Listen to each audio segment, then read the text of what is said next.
Hello भाई लोग, तो क्या आप लोग ये सॉन्ग सुने हैं?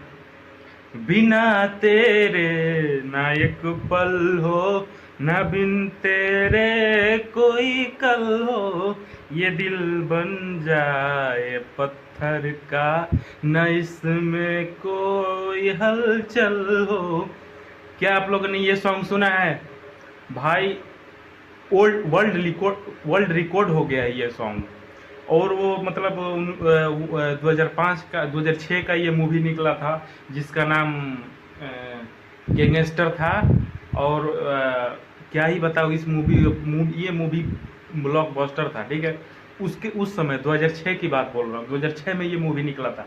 और ये जो अब ये जो सॉन्ग निकाले थे ना, जो सॉन्ग ये गाए थे, जो ये गाना गाए थे, वो मर चुके हैं। और उनके मरने पर इतना इतना क्राउड है, इतना क्राउड हुआ है, इतना भीड़ लगा है कि आप वर्ल्ड रिकॉर्ड हो गया है। तो आइए हम उनका भीड़ दिखाते हैं उनका भीड़ कितना हुआ है मरने के बाद। एम्बुलेंस के पीछे इतना लाइन लग गया है, इतना लाइन लग गया है, क्या ही बताऊं अब। तो आइए हम दिखाते हैं।